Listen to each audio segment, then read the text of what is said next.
Hello everyone. So ಎಲ್ಲರೂ ಕೇಳ್ತಾ ಇದ್ರಿ ಈ ಕೋಳಿಗಳನ್ನ ಕಾವಿಗೆ ಕೂರಿಸೋದು ಹೆಂಗೆ ಅಂತ.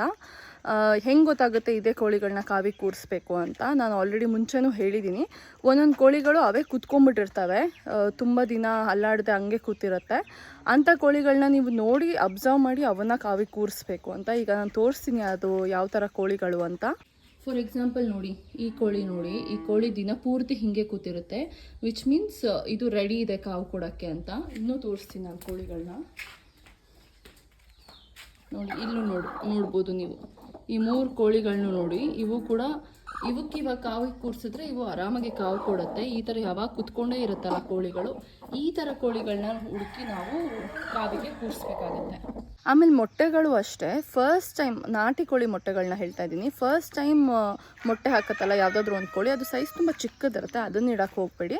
ಬೇರೆ ಯಾವುದೇ ಮೊಟ್ಟೆಗಳಾದರೂ ಪರವಾಗಿಲ್ಲ. ನಾವು ಫ್ರಿಜ್ಜಲ್ಲಿ ಇಟ್ಬಿಟ್ಟಿದ್ವಿ, ಮೊಟ್ಟೆಗಳನ್ನ ತೆಗೆದು ಅದನ್ನು ಕಾವಿಗೆ ಕೊಡ್ಬೋದಂದರೆ ಅದನ್ನು ಕೂಡ ನೀವು ಕೊಡ್ಬೋದು. ಯಾಕಂದರೆ ನಾವು ಹಾಗೆ ಮಾಡೋದು. ಎಲ್ಲ ಕೋಳಿ ಮೊಟ್ಟೆ ಹಾಕಿದ್ನ ಕಲೆಕ್ಟ್ ಮಾಡ್ಕೊಂಡಿರ್ತೀವಿ, ಅದನ್ನ ನಾವು ಫ್ರಿಜ್ಜಲ್ಲಿ ಇಟ್ಟಿರ್ತೀವಿ. ಫ್ರಿಜ್ಜಿಂದ ತೆಗೆದು ಒಂದು ಸ್ವಲ್ಪ ಹೊತ್ತು ಹೊರಗಿಡಿ, 1-2 hours ಹಂಗೆ ಹೊರಗಿಡಿ. ಸೊ ಅದು ನೀರಿನ ತೇವಾಂಶ ಎಲ್ಲ ಹೋಗುತ್ತೆ.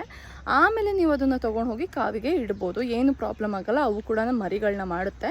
ನಾವು ಹಾಗೆ ಮಾಡೋದು. ಆ್ಯಂಡ್ ಕಾವಿಗೆ ಕೂತ ಮೇಲೆ 21 ದಿನ ಬೇಕಾಗುತ್ತೆ ಅದು ಮರಿಗಳು ಮಾಡೋಕ್ಕೆ. 21 ದಿನ ಅಥವಾ 21 ದಿನದ ಒಳಗೇ ಮಾಡುತ್ತೆ. ನಾವು ಸ್ವಲ್ಪ ಚೆಕ್ ಮಾಡ್ತಾ ಇರಬೇಕಾಗುತ್ತೆ ಎಲ್ಲನೂ ಅದು ಮರಿ ಮಾಡ್ತಾ ಅಂತ. ಎಲ್ಲ ಮರಿ ಮಾಡಿದ್ಮೇಲೆ ಅದು ಕಾವು ಕೂತಿರುತ್ತಲ್ಲ, ಅದೇ ಎದ್ದು ಹೊರಗಡೆ ಬರುತ್ತೆ, ಅದು ಕೆಳಗೆ ಇಳಿದು ಬಿಡುತ್ತೆ ಕಾವಿಂದ. ಸೊ ಅವಾಗ ನಮ್ಗೆ ಗೊತ್ತಾಗುತ್ತೆ ಎಲ್ಲನೂ ಅದು ಮರಿ ಮಾಡಿದೆ ಅಂತ. ಆಮೇಲೆ ಕಾವು ಕೂತಿರುತ್ತಲ್ಲ ಕೋಳಿ, ಅದು ಕೂತಂಗೆ ಇರಬೇಕು, ಅದು ಎದ್ದೋಗಿ ಆಹಾರನ ತಿನ್ನುವಂಥದ್ದಲ್ಲ. ಅದಕ್ಕೆ ನಾವು ನೀರು ಮತ್ತು ಮೇವನ್ನ ಅದು ಎಲ್ಲಿ ಕಾವು ಕೂತಿರುತ್ತೋ ಅಲ್ಲೇ ಕೊಡಬೇಕಾಗತ್ತೆ. ಕಾವು ಕೊಡೋದ್ರ ಬಗ್ಗೆ this are some of the information.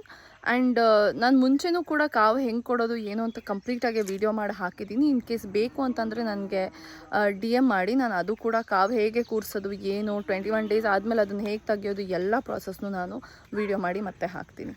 Thank you so much.